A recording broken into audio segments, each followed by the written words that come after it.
What are the biggest trade-offs that both of you consider maybe negative in order to do what it is you do? Because you're both, incredibly driven, what I would consider insane schedules, but at the same time, you're making massive contributions to humanity. So what are the trade-offs that you would consider we work our asses off, we do a lot of stuff, but this is what we had to sacrifice in order to do it? If you think of it that way. I think if you think of it as a sacrifice, then you're going to build frustration or resentment. I really don't. If you think it's a sacrifice, you shouldn't do it. I think the challenge is that most people have this illusion about life-work balance. And I think that's if you're going to accomplish anything, it's what people are laughing because it's bullshit, right? What's true is life-work integration. So I was just in 7 countries, 21 days, but who's with me is my family, who's with me is my friends, and I've done well enough to have a plane and bedrooms and all that kind of cool stuff makes it. But when I didn't, we huffed it together. And beginning days it was coach and dragging ourselves around. But I thought it was great for my kids to have schooling, but I thought an education was more valuable, and traveling the earth was a part of that. But we're in the middle of this crazy schedule, but it's not work, it's a mission. When it's work, it's that. I always ask people, I said, how would you describe what you do? And people, I say, is it work, is it career, or is it mission? And most people, of course, say it's work, and that's exactly what it is. It's heavy. If it's your career, it gives you something more. If it's your mission, it doesn't wear you out. It brings energy to you. It's fulfilling. And if you can tie your mission in with the people that you love, it's pretty cool. There's some people in this room that are my friends. I see Dean here in the front row here, and it's like we're all on this mission, and we find time to connect and be with each other and have a blast with each other, but we're sharing about things that matter. I'm not a person to go to a party and go in the corner and chit chat. It's like, you want to talk about something deep? Let's rock. You don't? let me go home and be with my family. Or, let me go do something fun, some of that nature. But in the middle of all that craziness, we were stuck for 2 days, so we went ice racing. A group of my friends and I were with me, and some of them are my security guards, some of them my co-workers, some are partners I have in business. But we went 70 kilometers below the equator and the Arctic, and went 200 miles an hour in Lamborghinis. I was doing it like this. I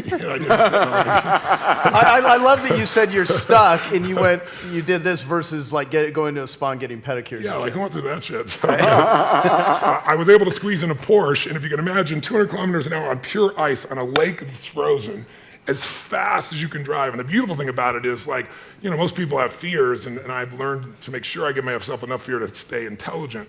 But here you didn't have to have it, because when you wrecked, you just went straight into the snow. It was just incredible. But we do crazy things together. We have a blast together. We laugh, we cry, we see the impact. And to me, there is no dividing line. And for my kids, all the work we do feeding people, my youngest son, Jarek, when he was 5 or maybe 6, probably 5, we would go, and even in the early days, I was feeding families, and I'd take all my friends, and we'd build these baskets up, make them great, and we'd fed all the families. We had some food left, some baskets left, so we went to this place in Oceanside, this park, and there was a man lying on the ground in the toilet area, covered with a bunch of pieces of rags. And so, I gave it to my son, and I said, come on, he could barely hold the thing, it was so big. I said, we're gonna help you, give this to this man. He goes, and as he set it down next to the man, all of a sudden the man jumped up and grabbed my son's hand, and I jumped, my son jumped, and then he just did this, and he put it down. My son is 31 years old now, 32 years old now. He's just gotten married. He was working on kids. His entire life is about contribution. He's got a heart this big. He works his ass off, but he does it in a way that's so fulfilling. And his wife travels with them, and they have this great life, and he doesn't have to pick between work and mission, and he's not burnt out, and he's probably been to 100 countries, and I'm proud as hell of him. And so it's like, if you can combine your mission with your family, combine your mission with some of your friends, then you're going to accomplish 1,000,000 times more. But if you think it's a sacrifice, don't do it, because then all you're doing is you're going to have resentment later on or frustration later on, and then you really aren't contributing, because you're trading off, you're not giving. No. Great. Yeah, ditto. I think I'm a 9-year-old kid. Those of you who know me know I'm a 9-year-old child in my body, pinching myself every day that I get to do the shit that I get to do. It is extraordinary. I would not want to be doing anything else. There's hard work, and it's like I'm push myself more than anybody else, but I love it. I cannot imagine doing anything else. And that's the challenge, right? The question is, a lot of people are doing something to get to something else. And that's just wrong. I agree. And it's a matter of don't do it because your parents told you, because you heard it on an infomercial, because whatever. Do what is your highest calling in life and love it. And so I don't work at all. I really don't work. And the shit that's work, Dan has told me to get rid of it. And so I get rid of it. Mm-hmm. Yeah. Well, I mean, this room is filled with some very high achievers. And obviously what I wanted to derive from you guys is just some insights, some how-tos, some what it is you do to just give them, perspective and stuff. And I carefully chose some questions. And this one is, you're both masters at achieving what most people consider impossible. And I mean, really, like what you guys do, most people consider absolutely impossible. So when something is considered, quote unquote, impossible, how do you reframe it so it becomes possible in your mind? And how much of that is mindset? Well, I think impossible is not a fact, it's an opinion. When someone tells me it's impossible, I always just look at them. Anybody around me knows that they can't do that. So that's part of it. But if they didn't know me, it's your opinion. Then they'll say, no, science shows. And I say, yeah, and how many times has science showed something's impossible? Now science shows it's possible. Things are impossible until somebody does it. And so I find that, most of your business people, you look at businesses and what does it take to make a business grow? It's not impossible to make a business grow. A business has been shrinking for a long time, or it's been stuck. The real problem is always, the chokehold is always the psychology and the skills of the leader. Always. And 80% of that is psychology and 20% is the mechanics. Like if you don't know how to read your financials and you're trying to fly the plane of your company, I mean, come on. If all you do is go down and you look at profit and loss and you see what it is and you have a beer, either way, you either celebrate or you get depressed, something, you're going to be in trouble, right? But if you have the skill sets, that's one thing. But you can get any skill set if you have the psychology. And anytime a business is not growing, it is not because it's impossible. It's because they aren't innovating, and they're not innovating because they're believing it's impossible. I mean, if we all know what does it take to transform, and obviously help people, it takes 3 things to create a breakthrough in anything, in your personal life, in your business, anywhere. You need a strategy. But that's not the first place you should look, and it's the first place all of us look. Me too. It's our inherent thing. You want to lose weight? Well, how do I do it? I want to grow my business? How do I do it? It's instinctive. We've been trained to think that way. But the problem is the how-to is usually not that complex. I mean, come on. 70% of America is 75% of America now is overweight. Is that because it's so complex how to be fit and strong? Right? Only the 1% know the answers. They hide it from you. You have to work your ass off to not hear what it takes, right? And so I remember I went to a TED Med Center and I watched about 12 doctors, one after another, get up and do these stories about how we could just get patients to take their medications and try to figure out the whole thing. And I was just looking and going, you're all talking about strategy and you've forgotten psychology. Because strategy is wonderful. I'm a strategist. I spent my whole life figuring out strategies. As we both know, a strategy could save you a decade, right? In business, strategy could save you, it could make the difference between success and failure. But most people have strategies available, or they could get them, or you could create them. But the problem is you got a story. And your story is why it isn't working. And the story is, I've tried what? What?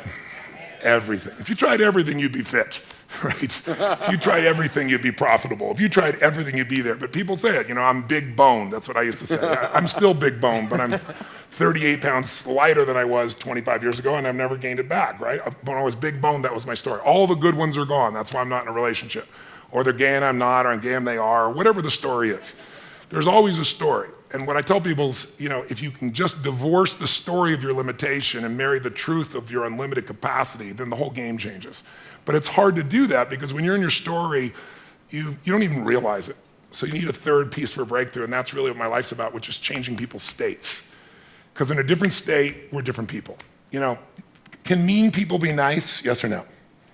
Yes or no? Of course they are, when they're in a nice state. Can nice people be mean?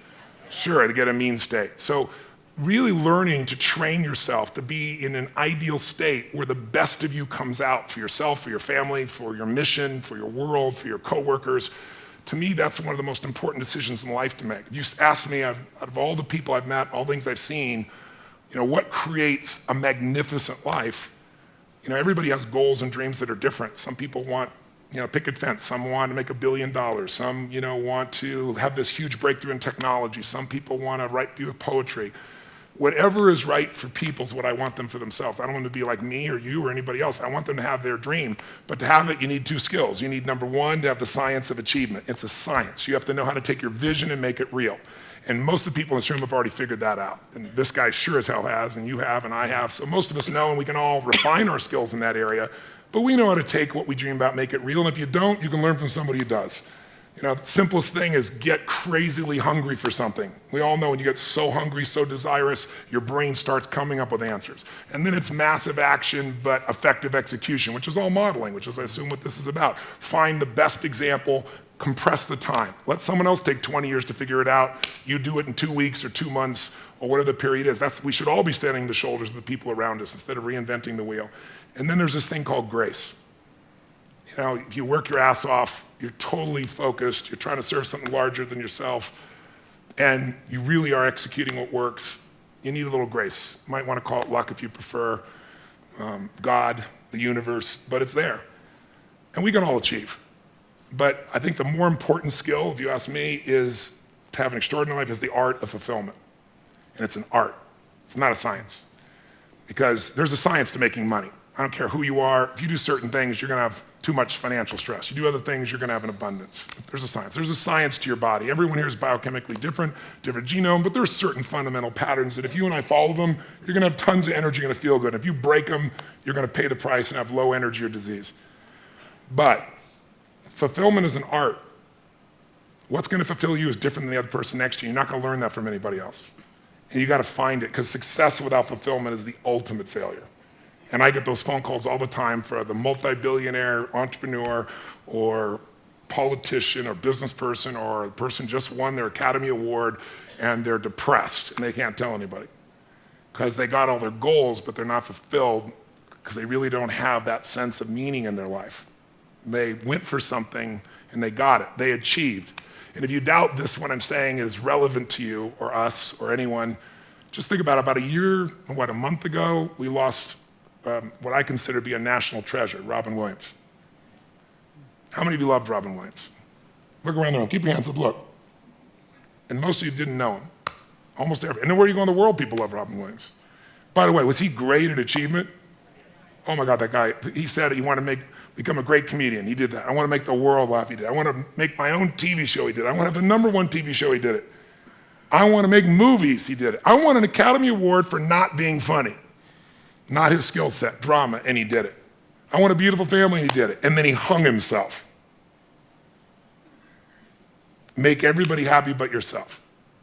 Not a good plan. So if I had a gift to give you, it would be maybe make a different decision. And the decision is that no matter what happens in your life, you're going to live in a beautiful state. A beautiful state. And that could be happy, that could be grateful, that could be being generous. Those are all beautiful states, aren't they? It could be curious. It could be fun. It could be playful. You're not limited to one state, but it's different than suffering.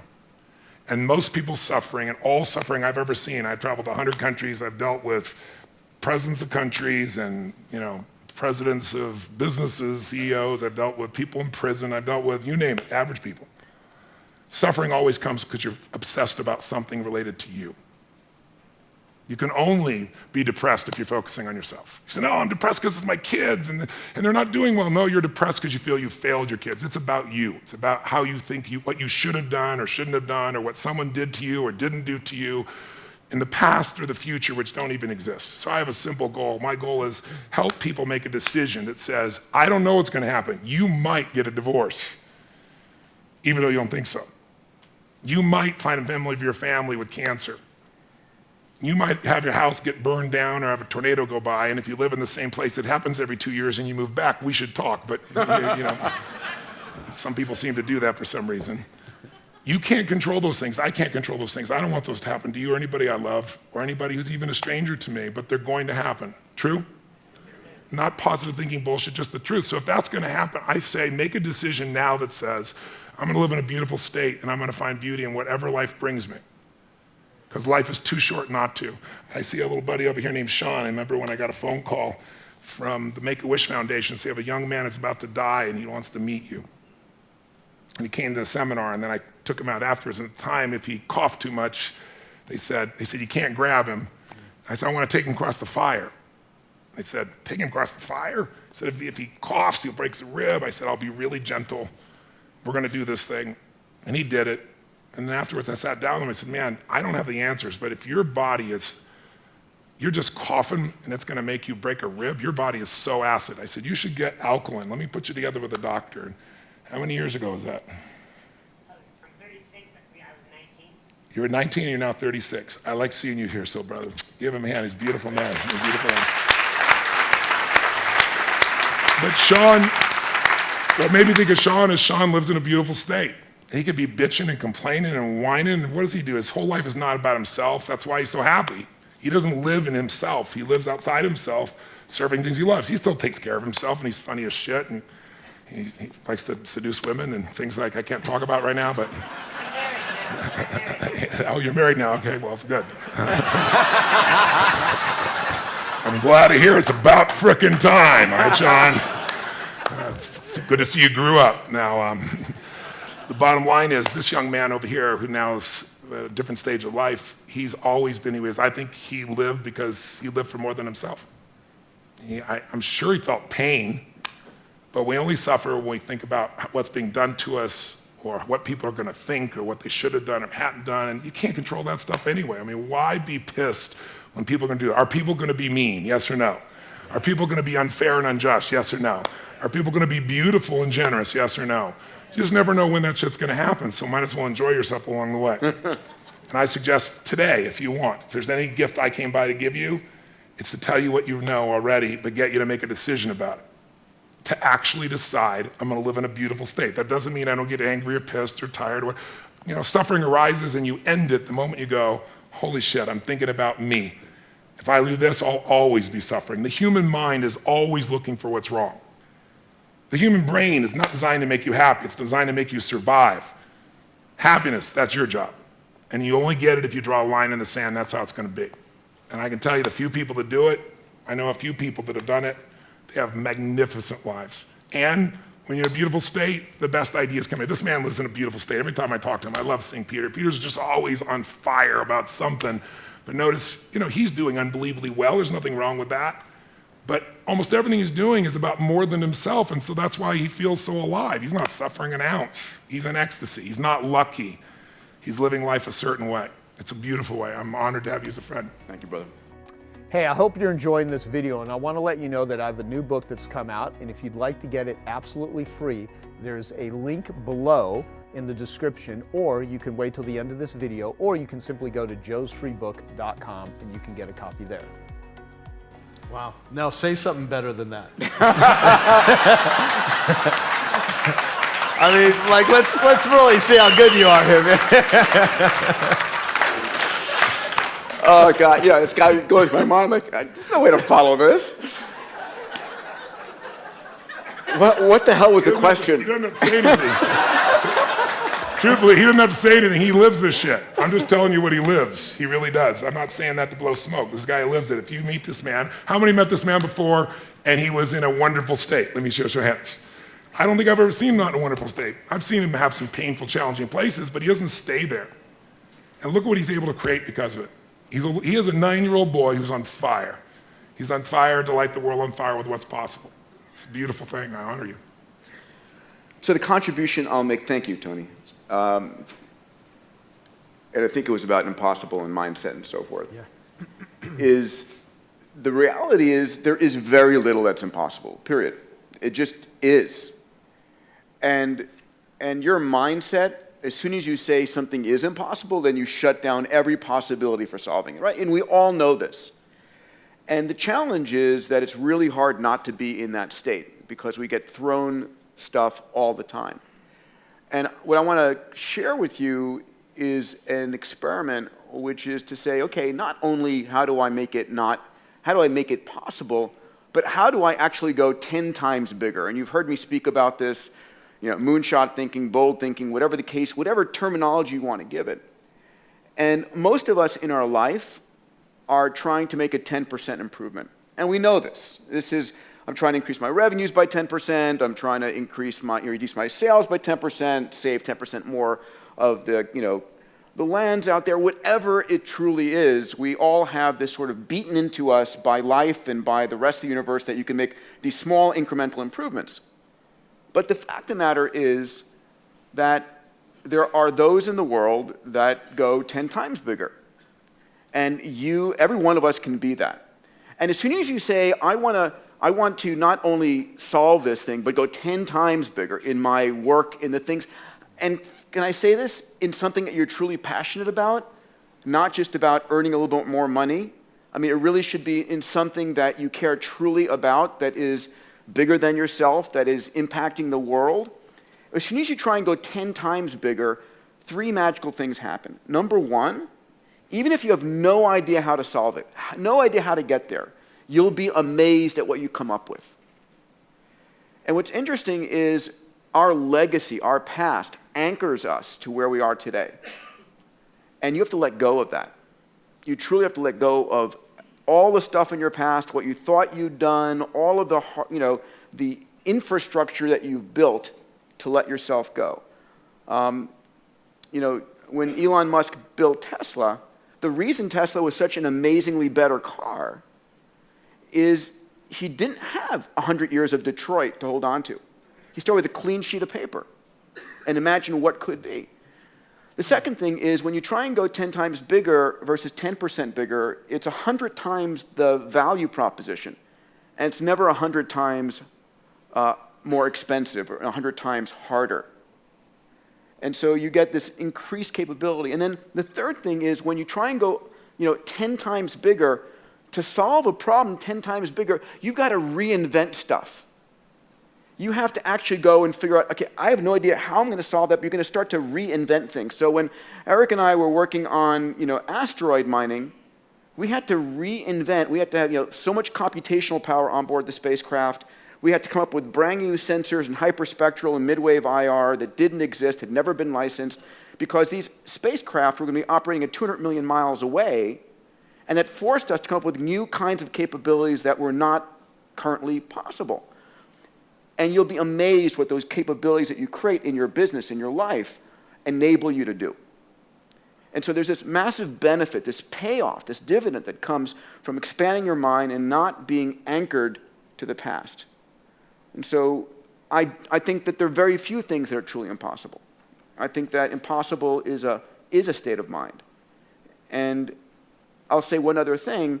The people in your life are part of that anchoring. And so how do you anchor yourself with a new set of people? Right? I'm looking at my dear friend Naveen Jain here, with whom we've opened up X Prize India and are really working on solving women's and girls' issues in India and providing abundant drinking water in India. I mean, so how do you surround yourself with amazing people who live in the state of anything is possible? I'm blessed at X Prize, at Singularity University, at HLI and PRI. I live that constantly. And so how do you do that? Where are you doing that? What is your nothing is impossible community? Here. Yeah, it is here. It is truly here. And so that's really critically important, because once you get into that mindset, then you start freeing yourself from the bullshit that you tell yourself and people tell you. Because we are living in a world where constant, amazing miracles happen. The other thing, because I'll put my commercial into this, stop watching the news. Stop watching the news. You could not pay me enough to have the crisis news network or the constantly negative news network, whatever you call CNN, pollute my mind. Really, I have social networks, I have Google filters and so forth. I was just telling Ariana about this, and hopefully she'll do this. I want on the front page of Huffington Post, I said, I want a slider where I can control the percentage of positive news stories. Right? How would you like that instead of, because right now it's 10 to 1 negative to positive, and that pollutes your mind. And we heard an amazing presentation this morning. I apologize. Who was the gentleman who was talking about that? Talking about a few minutes of negative news in the morning. Thank you. Yeah, Sean. It's true. It's like, why would you possibly invest in the world and in the life and all these things if the world is falling apart? if the crisis news network is like showing you airplane accident, airplane accident, airplane accident, what problem is that the news networks never tell you there was no school shooting today at this school, or this airplane actually flew LA to New York and actually made it and everybody survived. That's not news. And so we get this disproportionate view, and so our minds are constantly, the mindset you have when you watch the negative news is awful. Not that it's not going on. It's not that there's this amazing hardship and lives that are on the precipice of hunger and death around the world. But the world is getting better at an extraordinary rate, and you can make a difference in it. And there is no problem. There is no problem we cannot solve, period. End of statement. So. Awesome. Okay, cool. Yannick. That actually ties into something that I truly, absolutely love and admire you for is, the fun and just that amazing DNA that you instill in all your businesses and the culture. And where does that come from? Does that come straight from you and it kind of bubbles down, top down, or is it literally just everybody it creates that? I think the chairman of a company needs to be willing to let their hair down.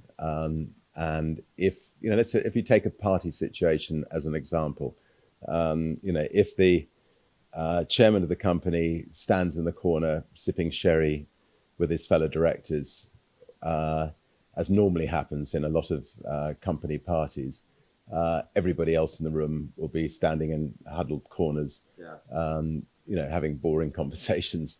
If the chairman of the company is the first to throw themselves in the swimming pool and drag a whole lot of other people in with them, everybody else will be in the swimming pool. They'll have the most memorable party they had in the year, and they would have had fun. And that sort of spirit of fun can make it a fun company to work for. And therefore, chairman of a company has to be a leader. I mean, it has to, has to try to, get that sort of spirit of fun in the company and not take themselves too seriously. I mean, obviously there's the serious side of running the business, which people will appreciate and expect. If you're running an airline, you've got to make sure the planes fly and that in the daytime, the engineers don't drink and the pilots don't drink when they're flying and so on.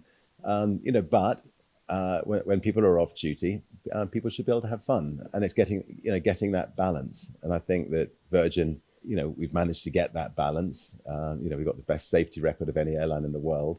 But that doesn't mean that our staff can't have fun. And and because they're having fun, because they enjoy the company they work for, they're genuinely proud of the company. They smile, they're happy, and therefore our passengers who fly on our planes, they smile, they're happy, and they come back for more, and therefore we have a successful business.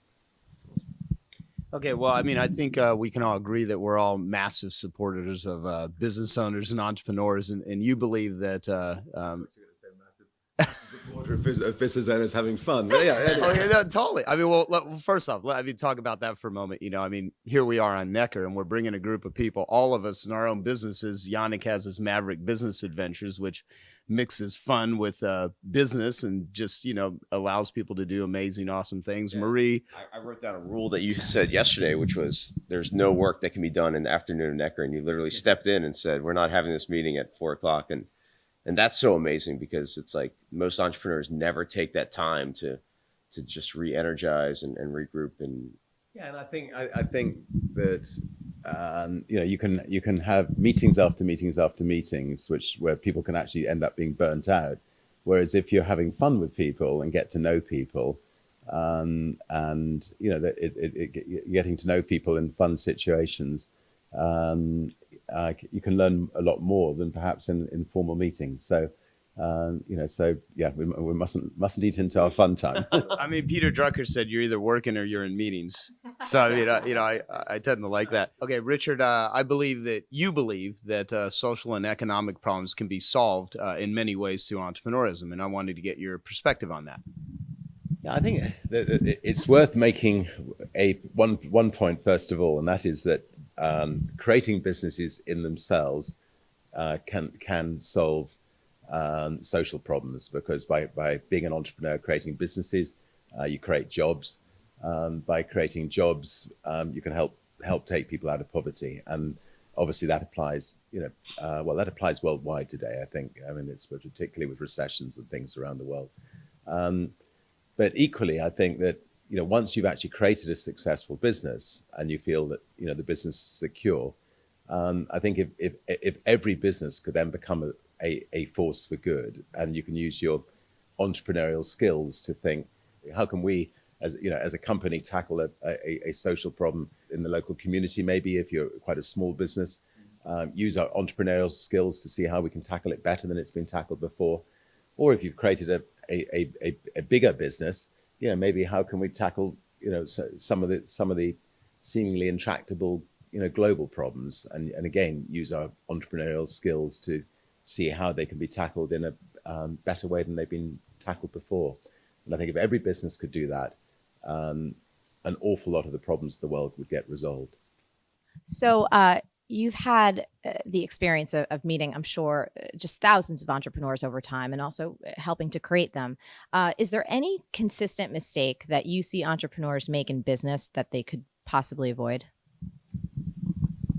I think that if you don't protect the downside, and you sort of treat your business a bit like going into a gambling casino, and sort of keeping on doubling up to hoping that you're going to get out of a problem, then you're asking for trouble. And 8 out of 10 businesses do go bust, and quite often it's because people haven't thought of the downside consequences of what they're doing. So without being too conservative, it is important, I think, to always think, if I do this, what's the worst that can happen? Can I afford the worst? For instance, right now, some of our airlines have protected against oil going up. Now, a lot of people within our airlines said, well, look, it can't possibly go any higher. We've got a recession on.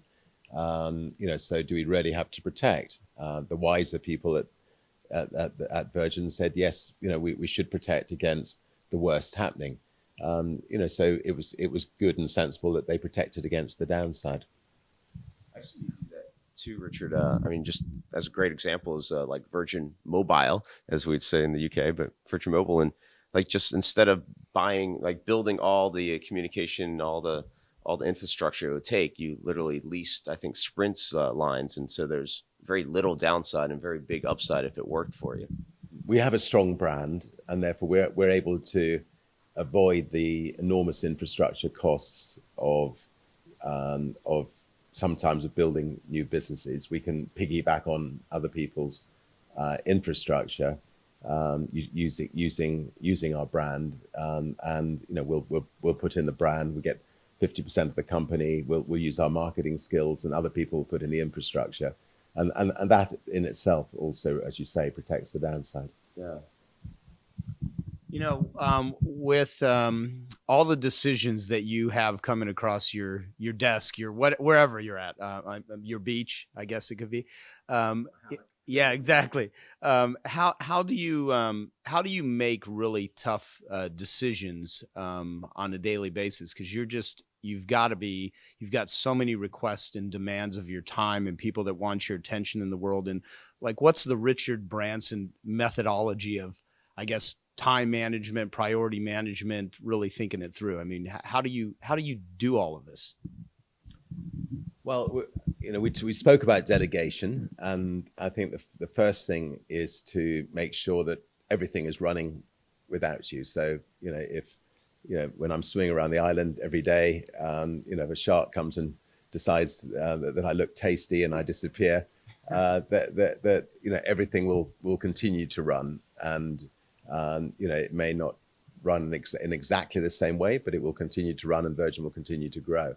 The fact that everything is running, we've got a fantastic team of people on a global basis. It means that literally I can, work out how I want to spend my day. And I think it's absolutely essential for all of us that we stay fit and healthy. Because if we're not fit and healthy, we're not going to be able to achieve anything. So I will swim around the island every day, or I'll go kite surfing, or I'll play tennis, or I'll do something to make sure that the body is healthy and the endorphins are running, and then I can throw myself into work. And I suspect at least 50% of my time is sort of setting up not-for-profit organizations in the world to tackle some of the bigger problems of the world, and the other 50% I suspect is diving in and out on some of our businesses around the world, maybe doing a bit of firefighting when things are going wrong, or giving them a push when things are going right. So I have a question that's a little more personal in nature. I'm wondering when you first started. And yes. When you first started and you were getting everything going, did you find it challenging at all to have like any kind of balance? And because I know you love your kids so much and you love your wife so much, when you're getting something going, you invest a lot of time in the ramp up stage. Did you ever deal with that sense of guilt of like, oh man, I have to put the phone down, or oh God, I have to just shut it off, and spend time with my family? Well, I've done something which is slightly unusual, and I think possibly it's the advantage of owning your own company, and that is I've always worked from home, so I've never worked from an office. When I say never, not pretty well never. I mean, right in the early days, I'd pop in a lot to our record company, and so I originally worked in a houseboat. The kids would be crawling around on the floor. I'd be having meetings with people. Might even be changing a nappy. So the kids literally grew up with me as we were building the Virgin Empire. And then when the kids' holiday time came, we would pack the bags, and I would just move my office to Necker Island. So I would always be around my family. I suspect we're closer than a lot of families because of that. Yes, I would be spend quite a lot of time on the phone, and I'd be busy, but we were around each other. Now I think if there's any lessons to be learned from that for other people, I mean, I do think that with modern communication, one shouldn't have to get stuck in an office. The more one can get out and about, the better. If you've got companies, go and live your companies, spend a lot of time with your people, and spend as much time with your family as you can. And I think getting that balance is absolutely critical, and making sure that you bring up great kids who are happy and loving, and you found that time for them is critical, because they are going to be the next generation. Yeah. What is your unique ability? I mean, what makes you Richard Branson? People consider you charismatic, friendly, funny. Good looking. I mean, I don't want to say good looking. Yeah. Yeah. Yeah. That pretty much sums it up. Yeah. No, I mean, what makes you effective? I mean, so, people look up to you as one of the most recognized, successful, fun entrepreneurs on the planet. I mean, what makes you you? I think the sort of fun side is perhaps natural. I mean, I think I've always enjoyed having fun and making sure other people have fun around me. Whether it's building a UFO and flying it over London on April Fool's Day. I was quite young when I did that, and caused that absolute panic with the police force and the army coming out and so on. But I think it's natural. I think other people can, who are maybe not naturally that way inclined, I think they can train themselves to enjoy life more than they perhaps are, and they may be taking themselves too seriously. I think they can, if they make a real effort, they can also find a fun side in them. And I think you can train yourself out of. I was a awful public speaker when I was young, and and the amount of ers and ums, I can now feel them coming back again. Somebody once did an interview with me, and they cut out all my ers and ums. My ers and ums were longer than the actual words that were there. So I think you can train yourself out of difficulties. Somebody said to me, the way to overcome fear of public speaking is just think of yourself, you're in a living room having a chat with some friends, and that helped me a lot. So I just from then on I just have a chat with friends, and it seemed to manage all right. But let's move on to another question. I can't remember. Well, no. I want to go a little deeper with that one just for a minute, though, because I mean, you do some things that other human beings don't do, and it makes you really effective. And I've often wondered if you ever identified that, or do you really not know? I mean, do you know what makes you powerful and influential and persuasive and causes people to want to surround themselves with you and get behind your causes and become a client of your businesses? I mean, what's the Richard Branson secret sauce? I mean, do you really know? Well, look, I think you are only as good as the reputation you've built over many years, and I hope that I've managed to build a good reputation, and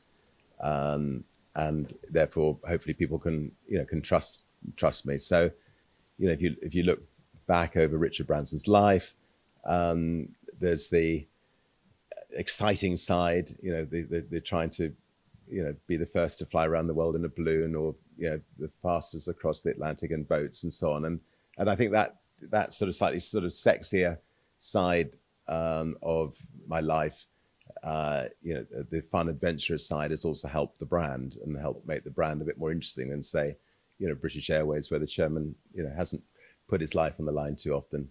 And then there's the actual companies themselves, the fact that I think we have made quite a big difference to people's lives in whether it's if you fly on a plane or travel on a train or or listen to music, etc. I think in a lot of different areas we've made differences to people's lives, so I think there is some substance there. Hopefully then it's down to personality, whether you're good at dealing with people, whether people want to actually spend time with you, and whether you genuinely care about people. And I'm just extremely lucky. I love people, love spending time with people, love learning from people. Hopefully I'm as good a listener, which I think as a good leader's got to be a great listener, not wanting to listen to themselves all the time. Could you speak to the whole concept of work, like bad work, good work? What is that? Because I think it so much ties into who, not how. Are you talking to me or? Yeah, talking to you, Dan. Yeah. Well,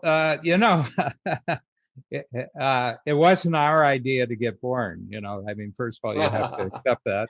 And the other thing is that when you arrive, none of the universe was designed with you in mind. Okay, so if you accept those two rules, that it wasn't your idea to arrive, and when you arrive, nothing was designed for you, then you've got a reference point that's going to be true for the rest of your life. So if things are going to work, I mean, it's very useful to have great parents, and it's very useful to have every bit of help. But I've known a lot of people who had every advantage in the world who never went anywhere because they thought it was supposed to be done for them. So I'm a farm boy, and I grew up on a farm that was just barely surviving, and I'm a fifth child. And I got it real early that you had to be useful. If you weren't useful, you didn't get anything. And so my sense is that it takes a while in our world for your unique abilities. First of all, you have to recognize them. And the people who don't believe in unique ability, who say unique ability is a myth, simply means they haven't identified their unique ability and matched it up with the right work. They haven't matched it up with the right network of who's and everything. So, people who believe in unique ability believe in it 100%. People who don't believe in unique ability absolutely refuse to accept it 100%. It's a choice. And it's a courageous choice because you got to be willing to commit to your unique ability and be courageous before you start getting results in the world. And, I've tried the rugged individualist approach to entrepreneurism and to my personal life. And, I didn't need to get hit in the head more than 3 or 4 times. I said, this is just a stupid way to proceed. And I've got some useful skills, and my skills get more useful when I match them up with someone else's really great skills. So, I'm 76, and I don't intend the next 25 years till I'm 100, or 24 years till I'm 100, to be difficult. I don't intend it to be hard. And my goals for age 100 are incredibly bigger than what we're doing right now.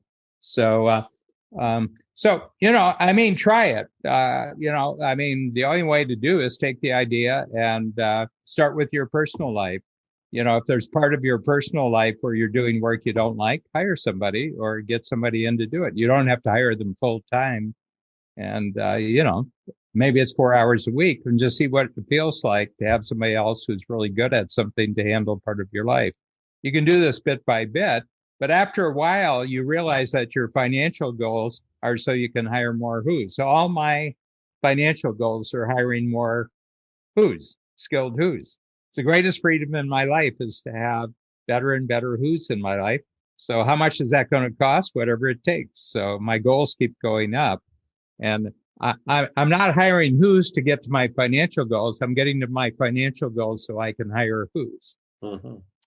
For everything I know about you, you're a very generous, giving guy. And of course, you have to make hard business decisions and stuff because you have of course, depending on how detailed you want to get, you have a million things that you could attend to. What was it about how you approached him that you believe caused him to give you that time? Because there's certainly some people that are opportunists, but they approach someone in a way that doesn't engender them wanting to help them. It actually makes them want to run away. Do you know what that is about you? Yeah, so I know that both on how I approached him and then how others have approached me, good and bad. And so when I approached Fred, I was just, wow, really impressed with what you've built in a sincere way, and wasn't trying to flatter him or manipulate. I just was really, wow, I couldn't believe I got to meet him. And I said, I've got some questions and I'd really love to run them by you. And I think he could tell that I was sincere and that I had real questions, and he maybe saw a little bit of himself in me or something, or a little bit of me in him when he was a kid, and it seemed to work. And so people reach out to me all the time, and I always try and say yes to someone who sends me an email as long as it feels real and there isn't a hidden agenda. And nothing's more frustrating than when you get on a phone call and you find that right away it was just to pitch you on something. Yeah. But if somebody really wants help and needs help, I think entrepreneurs, it's just like an unwritten rule to help those that need help in the same space, because we all got help. Yeah, and we know how hard it is. Yeah. Yeah. And when I say hard, let me reframe that, or at least talk about hard, because I said this funny thing. I even mentioned it yesterday when I was doing another interview, where I said it at an event once. I said if I would have known how difficult it would have been to be successful, I would have stuck with being a loser, right? Because there's a lot of work involved in it. Right. And I say in a funny way. And look, I love my business. I love my life. There's definitely difficulties and challenges. And, of course. Now is a better time than I've ever had. But man, there are some days, weeks, years that were just hard. I mean, just gut-wrenching, difficult. And there's because your book is called Willing to Fail, you have a frame of how you think about this stuff. So do you enjoy hard, or how do you think about the term hard? Because we hear a lot of people advising, work hard, do a lot of hard work, and and there's this work smart, not work hard. In a lot of ways, it's work hard on smart things. That's, but not all the time. Because you can totally burn out too, and you've probably, I'm sure you've hit burnout stages. Of course. Yeah. I'm So human. I'd love to hear you talk about what hard means to you and how you operate within it. Yeah, I love what I do, so many times it doesn't feel hard, even when things go wrong. It's still like, oh, cool, we got a challenge to overcome here. Yeah. And you want things to go as planned. You want your sales targets to happen. You know, let me tell you a story about how I think I would define hard. So putting together the book with Roy Williams, we're sitting down and I was trying to come up with the title. I just felt like that's the starting point of a book. What's the title? Right. He said, no. We're going to put together the manuscript. We're going to close the book. The title will pop out. And I said, Roy, I'm a branding guy. Wow, One Day Painting, Shack Shine, 1-800-GOT-JUNK. Like, I start with brands. Right. He said, it doesn't work like that in books. So he said, we'll close it off, and I promise you the title will jump out. So after rereading the book, the title jumped out, WTF, Willing to Fail, because I realized it was failure, learn, succeed, failure, learn, succeed, fail. And so reframing for me, those failures aren't hard. Those failures are gifts. I mean, on Christmas, doesn't everyone love opening presents? I'm like, I got another gift here. And while some people might go, yeah, it's easy to say you've built a $400+ million business. No, I've always felt that way. I've always felt that there is a gift in every failure. I just need to recognize and learn what could be better that will come from that failure as a result of that learning. And so the number one thing I'll do, and yes, I'm human. Yes, I get days where I'm depressed and I'm in bed for 3 days and don't know what to do because of a failure. But when I'm ready, I take out a sheet of paper and I write down what's the one thing better than where I am now that can come from this seeming failure. And I'll write stuff down and I commit to just writing one thing. Sometimes it's 10 things, but I've never been let down. Every failure has led me to a better place. Yeah. You're either winning or you're learning, and if you know how to learn from the failures, then you still win ultimately. If it doesn't, Totally. Yeah. Yeah, and I mean, have you've met more entrepreneurs I can imagine than anyone on the planet. Have you ever met an entrepreneur that hasn't failed over and over and over? Yeah, no, it doesn't happen. I mean, Have you ever met an athlete that hasn't failed over? Like, Yeah. it's life. Yeah. You know? You know what's interesting about failure? There's some celebration of failure that I think gets improperly celebrated, meaning no one likes to fail, no one wants to fail, and I think getting up and saying, hey, you know, we're just going to go at it and we're going to fail, there's a lot of people that just screw that up. There's other people that just know it's just part of the process, you know, in the same way that if you're going to go through a difficult workout, you're going to exert effort, and failure on the path of success is just part of the path of success, and it's the road, it's part of the road. What's the difference between being willing to fail versus being reckless or unprepared or having just a terrible, undoable business model, and someone's enthusiasm is far, you know, more exhibited than any form of intelligence? Yeah, I mean, when I'm saying be willing to fail, it's not being reckless. So let me give you an analogy for a second that's real life. One of my daughters, you know, 4 years ago, she comes out of ski school. We're all a family of skiers. And she comes out of ski school. She's like, I hate this. It's not for me. This sucks. And I go, why don't you like it? She goes, because I keep falling and it hurts. And I said, no, you don't understand. Falling is how you get better. You fall, you reflect on why you fell and what you'll do differently, and then you get better. No one becomes a great skier by not falling. So the next day she goes to ski school. She comes back. She goes, guess what? I fell today. And big smile on her face. And I was like, that's awesome. A, because it taught me that like my wisdom actually sunk, but B, that she understood that that's a process. Yeah. And so I think people just have to recognize it's as much of a part of success as getting anything right. In fact, it's probably a bigger part. Yeah. You know, in life, we watch sports and we celebrate, you know, the NBA championships. But if you think of this year, our team, the Toronto Raptors, gets there, it was all the mistakes that led up to it that I hope those players remembered and celebrated in their minds. When I look back, when we hit our goals, the stories that stand out that we talk about over and over weren't the like, wow, this was easy. Right. It was the pain, it was the trauma, it was the, oh my gosh, do you remember when we didn't have this? Yeah. And that makes life sweet. Totally. You know, and when I sit and ask entrepreneurs to think of the greatest breakthroughs they've had, 99% of the time, those things came out of pain. It's turning shit into fertilizer. I mean, it's taking something that's adverse and being able to transform it. Yeah. Yeah. And when you're in that fertilizer, in the shit, you don't understand necessarily that something great is going to come from that. Yeah. But you have to be open to that possibility and have a little bit of faith. And I don't mean that in a religious type way, but just have some trust that, you know what, that is going to bring you to a better place. Yeah. Just allow it and be okay with that. Yeah. And, I think when you talk to entrepreneurs and, even if I think of my own breakthroughs, I don't think I was aware of the breakthrough the day that bad thing happened. Right. It was time that went by where I started to reflect and think, oh, you know what? It was that moment that taught me this. Well, I'm not a marketing person, so I'm going to talk to you about marketing. So think about it. There's nothing more powerful than a changed mind. And I'm not talking about changing your client's mind. I'm talking about changing your own mind. Because success is in your mind. You decide when you are happy, you decide when you are unhappy. You may think it's your children, it's your client, it's someone else who gives you happiness. But imagine, if someone who gives you happiness, you're giving the remote control of your happiness to them. The same people who make you happy have a power to make you unhappy. Happy, unhappy, happy, unhappy, right? You don't ever want to give control of your happiness.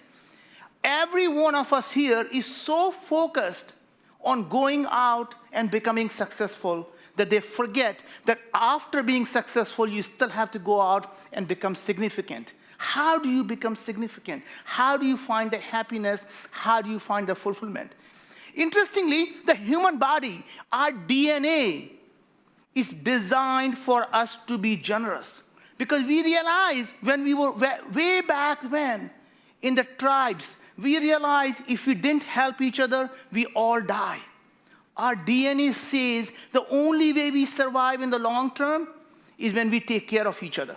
Then why is it that we constantly trying to play tricks on our mind or play tricks on our client's mind for them to do something that they are not intended to do? Think about when we hire people, what do? We take advantage of basic chemical in our brain called dopamine. We give them a goal. If you meet this goal, you get this bonus. If you do this, you get a promotion. If you do this, you get this. It's a constant dopamine hit. And what happens is they get addicted to that dopamine and they constantly keep doing it. And at the end of the day, they all feel unfulfilled because dopamine only lasts for very little time, short time. And they all feel down because you have let them down. The only way you can build relationship is like thinking of your employees, thinking of your clients, same as your children. So I'm going to say that being an entrepreneur and the best successful marketing is treating everyone around you just like you will treat your children. Interesting thing about being a parent is there is nothing that you do gives you the instant result. You don't go to your children and do something and hoping something will change. Nothing changes. But guess what happens? 5 years later, 10 years later, you look and say, oh my God, what a wonderful kids they have grown up to be. And that's what it takes. In fact, building that trust and safety that you do for your children is what creates the long-term sustainable relationships. And if you don't do that, what you have a short-term relationship. Imagine, so what I can tell you is that as a father, one of the things we have done with our children is amazing. We let them know that our love for them is unconditional. There is never they have to ever worry about do we love them, but our approval is not. Approval they have to earn, but they never have to worry about do we love them. And one thing that I have absolutely religiously followed, there is never a time when our children will call that I will not answer. That never will happen. So imagine if ever they call you, it doesn't matter what I am doing. There's nothing more important to me than taking that call. I want them to know that I am willing to give them my time because that's one thing I don't have enough of is the time, but they have that. That is a true love. In some sense, when you're thinking about it as a parent, you have to start thinking about what is it that's important and what lessons can you possibly impart to them that is meaningful. So one thing that I've learned is that living a life of significance and teaching our children about how to grow up in a family that actually is doing really well. So for me, growing up in India was easy. We were poor, we didn't have food, we could struggle, and I came to this country with $5 in my pocket. And God has been amazingly kind to us. With that kindness, there was tremendous amount of burden that I feel. And the burden came because there were so many people in my life who helped me become who I am. I tried to find these people, tried to help them. They didn't need my help. And that was really a way for me to figure out, what can I do to pay my debt back? And I realized if I can't pay back, I can certainly pay forward. And I decided I'm going to do what I can to help as many people as I can. And one of the things I learned was that fulfillment only comes from something that is so basic about truly caring about others. And just like you would take care of your children. And only story I can tell you what true care is, a story that my mother told me. When I was young, remember, my mother was completely illiterate. She cared that even though we were poor, she was illiterate, that I study. She will wake me up at 5 in the morning, ask me, read this and tell me what the answer to this question is in the math. I didn't know that she couldn't read. I will say, Mom, the answer is 7. She said, don't make me look, do it again. And I'll do it again and say, Mom, answer is 7. She said, good, now go to the next one. Point was, she cared. The story that she told me that I still touches my heart. She said there was one kid who grew up and wanted to join a gang. And as a part of joining the gang says, I don't think you are quite ready. And I know you are ready when you can go in, take your mother, cut her off, and take the heart out. And I want a beating heart, and if you can bring that, we know you're ready to do what it takes. The young man goes there, finds a mother, stops her from breathing, cuts her heart, brings the beating heart in his own hand, and he's walking back. And he trips over. And the heart says, son, are you okay? She didn't care what he did. What she cared was, is he okay? And that's what the unconditional love is about. Right? So if you think about it, can you truly care for people who are employees in your company? Don't think of them as resources by having a department called human resources. They are not a resource for you. They are your family. So when you tell them you're joining a family, do you really mean it? And if you treat your family that way, I worry about you. I really honestly worry about you that if you treat your family that way. So one of the things we do always in our family is that what we do out of love for our children is not necessarily right. So I can give you some really example that I think we did for our children that I think has fundamentally, I think you guys can at least get some wisdom out of it. When our daughter was 16-year-old, she came to me and said, Dad, I found my true passion. I know what I want to do. And I know you love science and technology. I want nothing to do with it. As a father, my easiest thing for me to do would have been, my doll, what is it that you want to do? I will find you the world's best and pursue your passion. To me, that was same as saying, I don't give a shit, just do whatever you want. You know what I did? I cared. And I said, you have to let me do a job as a father. What's father's job? Father's job is really simple. Let me expose you to enough things because you don't even know what you don't know yet. And she said, well, so what is it that you would like me to do? And I say, I would like you to go to Singularity University, learn about neuroscience, learn about artificial intelligence, learn about nanotechnology. And say, Dad, I know you don't hear me one word I say. Did I just not tell you I have no interest in science and technology? And I said, well, if you make me a promise, you're going to go there for 4 weeks, learn about all these things with an open mind, wanting to learn and wanting to like, I make you a promise that when you come back, you get to do what you want. She came back. The first thing she did was open the door and said, Dad, I made up my mind. You know what I told her? I said, doll, first thing my word honestly was, oh, shit.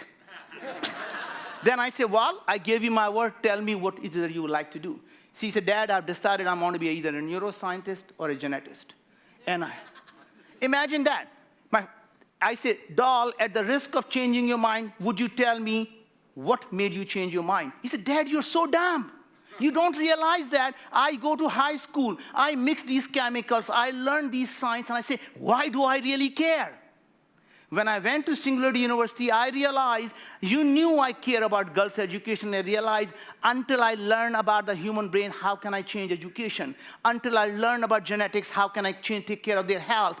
So I realized science and technology is not a destination. It's simply a tool in my tool chest to do what I care about. Imagine that 16-year-old. And if I didn't do what I did, the world would have lost out on a great scientist. And she would have never found her true passion.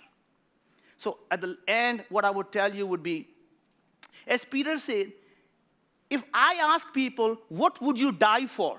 Is there anything who would tell me what would you die for in this room?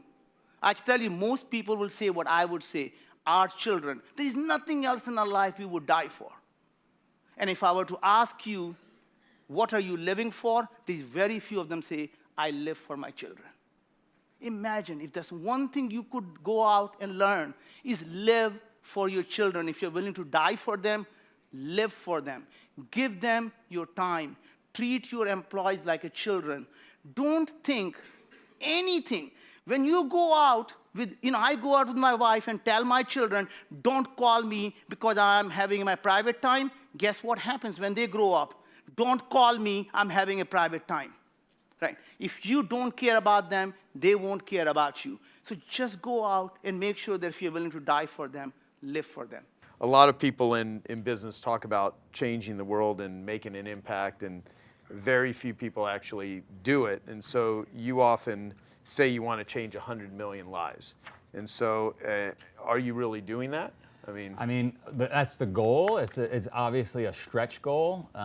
We have doled out hundreds of millions of burpees to people, right? And so if you measure a change in somebody's life like I do, which is getting you to do those burpees, and then you tell 10 friends. Oh yeah, I've influenced a lot of hundreds of people. Yeah. Right, and it's not just burpees. It might be going for a run. It might be carrying a kettlebell. Although no one's picking that up as a pastime. It's not going viral like the burpees did. Man, I swear you should this is a marketing idea because I can't help myself, but you should just have Spartan branded kettlebells, and you should have sponsors, once they win, they're able to lug a kettlebell around for a year, document it on social media, and after they do that, they get some sort of special meeting with you. You would have enough crazy bastards lugging around Spartan kettlebell. People are not picking that one up, but if you measure lives change that way, it's possible. Yeah. We could get 100 million. Now, we're not going to get 100 million people to come out and do a race. But if they could sprinkle a little Spartan in their life, maybe they take a cold shower, maybe they do some burpees, maybe they go for a run, maybe they sign up for another event, and that motivates them to do stuff. Maybe they get their kids off video games. That's the goal. Well, okay, so can you talk about the revenues and stuff of where you're at right now? Like how big your rough numbers. So this year we hope to hit 1.2 million participants. Mm-hmm. It's roughly $100 to do a race. Then they buy some clothing and some other things, and so you could do the math and figure out the size of the business. It's 250 events in 41 countries, and the real switching gears, the real business opportunity is can we become a lifestyle brand? Yeah. Right. That word, I joke with Richard Branson, right? Like for me, I think Spartan's a better word than virgin, but that's just me. And so that's a powerful word. What can we do with it? Virgin, Spartan. I mean, there's. What does a Spartan mean? What does it mean, and what does it mean to you? So, like, everybody conjures up an image in their head when they hear the word Spartan, right? It might be an image from the movie 300. It might be a Spartan life where you're sleeping on the floor or on a futon. A simpler life. It's less words. You say more with less, right? Mm-hmm. And so even across the 40 plus countries, no matter where we go, everybody has those same images in their head. And look, I think certainly in the first world we have too much stuff. And when I think about nutrition, I think I want to sell less stuff. I don't think cabinets should be filled with protein powders and all that. I don't think you need all that. When I think about training, I don't think you need these fancy gyms. I think body weight exercises covers most of it. Maybe you don't need a full-time 4-year education at Cornell University, right? Maybe you can get it done like you're suggesting. So I'm a big believer in less is more. Now, if it was 400 years ago, I might be sitting here talking about like we need couches, right? Like people are broken, we got, right? So, but in the first world, it's tough right now because we have too much. How long ago did you start Spartan? And what, I mean, So it's grown tremendously, so I want to talk about community. Yeah, so this is an 18-year overnight success, right? So 2000, you're gonna love this story. I don't know, it's gonna be on video. Can I say something and you cut this part out? Yeah, just make a note of it. So in 2000, I bought the URL peak.com, PEAK.com, and that was my brand in my mind. I was going to build a social network for lunatics that would climb Everest and go on long runs, and it was too early. And my product was a 350-mile. There was nobody that was willing to sign up for it. There was no social network. I was focused on Wall Street. I didn't have the time, but I paid $1 million for peak.com, and I messed around for 10 years, and I lost millions of dollars, and I just couldn't make it work. In 2010, I got serious, changed the name, changed the format against my will. 3 miles, 8 miles, 13 miles. Facebook existed, tons of veterans coming back, CrossFit. It was just the right time. And it, hockey stick, it took off. 4 days ago, I got a call, somebody wanting to buy peak.com. And like literally, I've been playing a tape for 18 years. What an idiot. Who would pay $1 million for, I'm such a jerk. $4.5 million bid 4 days ago for peak.com. Wow. Right? Did you sell it? I just got an email, the cash cleared. Wow. I can't even believe, I figured there's no way no one's paying. I can't even believe it. My luck, I probably sold it $4 million too cheap. Yeah. But unbelievable. Luckily you weren't on the fax program. Yeah, exactly. Yeah, exactly. No, that's awesome. Yeah. So explain to people what the races actually are, or what it actually is, so they get a context of it, and everyone, the red for the blood and all of that stuff. I mean, there's some interesting things. Yeah, so it's not hokey in any way. It doesn't feel like the Renaissance Games. Everything we did had to be athletic and legitimate. And so I went back and we look, even in the ancient world, the original Olympics, back when the Spartans actually existed, or even the modern Olympics 100 years ago, or military training 100 years ago, and it's really no different. It's scaling walls, it's climbing ropes, it's crawling under barbed wire. It's all the things that a human being from a mechanical standpoint should be able to do. We should be able to crawl, climb, jump, and we sit and we type, and that's all we do, right? And so we're actually learning helplessness. And so I'm trying to make people harder to kill. Did you guys see that there was a Apple News yesterday, I think, or the day before? There was a runner in Colorado attacked by a mountain lion, choked it out, killed it himself, right? That's what we're doing. We're trying to make people harder to kill. Like, guarantee. You may want to get that guy for your next spokesperson. We already spoke to him. He's like, I got to recover a few days in the hospital before I'm ready. Wow. Yeah, no, I said, get him on the phone. I want to go right to the hospital. He's like, I need a few days to recover. I'm still getting stitched up. He's gonna be famous. Yeah, that's awesome. By the way, I was at the Explorers Club. You've heard of the Explorers Club in New York, right? There is a stuffed lion on the wall, and same exact story from 80 years ago, where one of these explorers literally choked out a lion by sticking his arm down the lion's throat and choking him. And the Explorers Club president that's explaining the story is like, I don't know if it's true or not. But then when you hear this story, it's like, you're fighting for your life. Yeah, that is, wow. Right? So, all right, so people, explain a little bit of the logistics if someone signs up for a Spartan race. What are their options in terms of the length, in terms of so it's difficult? 3 miles. First of all, 99% of the people are going to finish. Really, the imagery is scary. The word Spartan's a little scary, right? But it scares you into training, to not drinking as much, to waking up a little earlier. That's what it's meant to do. And but you're 100% you're going to finish the thing.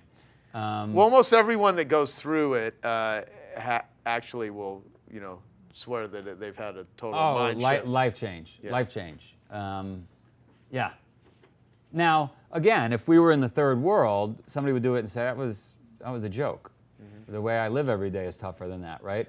But just because we learn helplessness and we're living the way we live, it's like a little bit of a rite of passage. Yeah. Who is the community? Where are they coming from, and how do they engage outside of your core product of just the races? I mean, you guys are pros at marketing, and I wish I could say, like, my answer may be a terrible answer, which is it's a Marine, it's a mom, it's a monk. Literally, monks show up in robes. It's big, tall, short, skinny, fat. It's everybody. It doesn't matter what country, what culture. So people just don't feel, first world, you just don't feel alive. You don't feel good, right? You have a little too easy. And so a friend signs up, and then a friend gets 8 buddies to come out, and it's a 6 million person community, and they get tattoos, and they feel like they're part of this tribe, this Spartan tribe, and there's nothing negative about the brand. It's just a positive brand. And if you went into a restaurant, you'd see right away who the Spartans were. And once you've suffered through this, like, you don't, like, you cut me off, that's all you got? Like, I'm not running through barbed wire right now, like, who, right? So. Yeah. So, it's interesting, like, we had talked about this before. So you have a ton of, you have like an economy within Spartan that with some good marketing on this, just because we have a room full of marketers, how much water is consumed during a Spartan race? I mean, and where does it come from? Do you have a water sponsor? No, it's ridiculous. So the problem is, this is going to sound crazy, but I would welcome I am help agnostic. Anybody can give us help. The problem is, even the big companies, even a Reebok, who was our sponsor for a while, they're not big enough to handle us, because that sounds crazy, but like for them to execute in 40 plus countries, it's just too much of a nightmare for those employees to figure it out, right? Look at Cliff Bar. Cliff Bar came on as a partner of ours. They branded 100 million bars for us. 100, who could do that? They do 800 million in sales. Right? So that's the problem, is it's not unsolvable. Rakuten, next week I got to get you, Rakuten's having a conference here next week. I'm coming back. Oh, okay. And they're a digital company, so they could execute across, they get it, right? Yep. So they became a giant partner of ours this year. I mean, think of the opportunities here with the right partnership with 6 million people that are pursuing betterment. It's big. It's big. You're going to do a race every year? No, how many do a race? About 1 million, a little over 1 million. Yeah. Yeah. And the thing is, and I'm not saying this to be self-serving, you'd see it if you came out, if anybody was doing the race right now and you're at mile 2, 3, whatever, you're climbing a hill, you're exhausted, you're sweating, and all of a sudden there is a Cliff Bar there to give you nutrition. Right. You'll never stop eating. Like the psychological, the connection, the neural pathways that get connected, right? I'm dying, Cliff Bar saved me, that's it, rest of your life. You know what's funny? Like, I went scuba diving in Hawaii, and I remember getting, like, this is the first time I ever scuba dived. And I was so thirsty and so hungry when I got out. I ate pineapple, and it was the most delicious pineapple I'd ever eaten in my life. And it totally, it just wired something in my head about pineapple. Yeah, exactly right. Wow. On the subject of sponsors and the difficulty of getting a big enough sponsor to sponsor the event, if you had the right system, you could do regional sponsors, right? Just like we do regional and we do local. We do lots of them, and so I'm probably answering this wrong. I'm a bit snobbish. I don't know if that's the right word. I want some big global partner. It's easier for me, selfishly. It's just right. And the other thing is, so for example, in Spain, Mercedes-Benz is a partner, right? In China, Infiniti is a partner. In Japan, BMW. It's ridiculous, because when I put this stuff out on social, it bleeds across markets. So like, who is it? Is it Infiniti? Is it BMW? Is it Mercedes-Benz? And I'm banging my head against the wall in meetings with Germany with BMW. Like, I don't understand. If it's good enough in Japan, Why don't you just do a global deal with us? Mercedes, if it's good enough, it's just mind-boggling. How many media impressions are like in a last year that if you can So even measure? it's 1 million plus. By the way, I use numbers loosely, so like it could be 1.2 million per month uniques come to our website. Okay. Right. I remember when we did the deal with Reebok, it was a crazy number in the first quarter. We got like 500 million impressions or something, some crazy number. Because the reason is, and this is one to think about. You and I talked about this. I take 8 million photos a year. I take 8 photos of each person, right? Think about those photos get shared by everybody. How do I not have an owner? How does Canon or Nikon or somebody not put their name on 8 million? I don't get it. Doesn't even make it. Only costs me $1 million a year to shoot those 8 million. Like, who doesn't pay $1 million put their name on that? What would you pay for that? No, I just want my cost eliminated. I don't. Yeah. Right? Like, it's got to be worth $1 million. So if someone gave you $1 million, you would. 8 million photos that are going to share all over the world in 40. Are you crazy? Who doesn't own that? Yeah. Yeah. We should come up with some Headbands. I put 1.2 million headbands on people that get seen in all those. Like, anyway, it's just craziness. Don't use a sponsor. Just private label. Make them yourself.